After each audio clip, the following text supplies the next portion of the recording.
बलराम जी की तीर्थ यात्रा।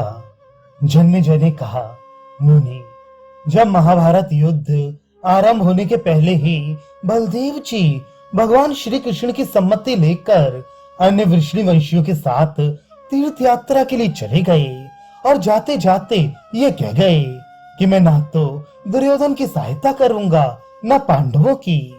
तब फिर उस समय वहां उनका शुभागमन कैसे हुआ, ये समाचार आप मुझे विस्तार के साथ सुनाइए। वैशंपायन जी बोले, राजन, जिन दोनों पांडव उपलब्ध नामक स्थान में छावनी डालकर ठहरे हुए थे, उन्हीं दिनों की बात है। पांडवों ने सब प्राणियों के हित के लिए भगवान श्री कृष्ण को धृतराष्ट्र के पास भेजा। उन्हें भेजने का उद्देश्य ये था कि कौरव पांडवों में शांति बनी रहे, कलह ना हो। भगवान हस्तिनापुर जाकर धृतराष्ट्र से मिले और उनसे सबके लिए हितकर एवं यथार्थ बातें कही, किंतु उन्होंने भगवान का कहना नहीं माना। जब वहां संधि कराने में सफल ना हो सके तो भगवान उपलब्ध में ही लौट आए और पांडवों से बोले, कौरव अब काल के वश में हो रहे हैं, इसलिए मेरा कहना नहीं मानते। पांडवों, अब तुम लोग मेरे साथ पुष्य नक्षत्र में युद्ध के लिए निकल पड़ो। इसके बाद जब सेना का बंटवारा होने लगा तो बलदेव जी ने श्री कृष्ण से कहा, मधुसूदन, तुम कौरवों की भी सहायता करना। परंतु श्री कृष्ण ने उनका यह प्रस्ताव स्वीकार नहीं किया। इससे वे रूठ गए और पुष्य नक्षत्र में वहां से तीर्थ यात्रा के लिए निकल पड़े। रास्ते में उन्होंने सेवकों को आज्ञा दी कि तुम लोग द्वारका जाकर तीर्थ यात्रा में उपयोगी सभी आवश्यक सामान लाओ। साथ ही अग्निहोत्र की अग्नि और यज्ञ कराने वाले ब्राह्मणों को भी आदर पूर्वक ले आना। सोना, चांदी, गौ, वस्त्र, घोड़े, हाथी, रथ, खच्चर और ऊंट भी लाने चाहिए। इस प्रकार आदेश देकर वे सरस्वती नदी के किनारे किनारे उसके प्रवाह की ओर तीर्थ यात्रा के लिए चल पड़े। उनके साथ ऋत्विज, सुहृद, श्रेष्ठ ब्राह्मण, रथ, हाथी, घोड़े, सेवक, बैल, खच्चर और ऊंट भी थे।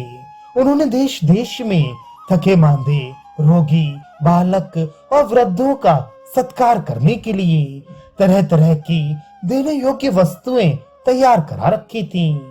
भूखों को भोजन कराने के लिए सर्वत्र अन्न का प्रबंध कराया गया था। जिस किसी देश में जो कोई भी ब्राह्मण जब भोजन की इच्छा प्रकट करता था, उसको उसी स्थान पर तत्काल भोजन दिया जाता था। भिन्न भिन्न तीर्थों में बलदेव जी की आज्ञा से उनके सेवक खाने पीने के पदार्थों के ढेर लगा रखते थे। ब्राह्मणों के सम्मानार्थ बहुमूल्य वस्त्र, पलंग और बिछौने तैयार रहती थी। इस यात्रा में सब लोग आराम से चलते और विश्राम करते थे। यात्रा करने वालों की यदि इच्छा हो तो उन्हें सवारियां भी मिलती थी। प्यासे को पानी पिलाया जाता और भूखे को स्वादिष्ट अन्न दिया जाता था। उन यात्रियों का रास्ता बड़े सुख से तय होता था। सबको स्वर्गीय आनंद मिलता था। सभी सदा ही प्रसन्न रहते थे। साथ में खरीदने बेचने की वस्तुओं का बाजार भी चलता था। महात्मा बलदेव जी ने अपने मन को वश में रखकर पुण्य तीर्थों में ब्राह्मणों को बहुत सा धन दान किया। यज्ञ करके उन्हें दक्षिणाएं दी। हजारों दूध देने वाली गौएं दान की। उन गौओं के सींग में सोना मढ़ा था और उन्हें सुंदर वस्त्र ओढ़ाए गए थे। भिन्न भिन्न देशों के घोड़े दान किए गए।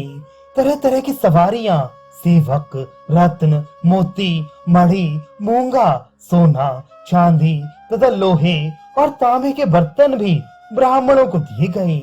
इस प्रकार सरस्वती के तटवर्ती तीर्थों में बहुत सा दान करके बलराम जी क्रमशः कुरुक्षेत्र में आ पहुंचे।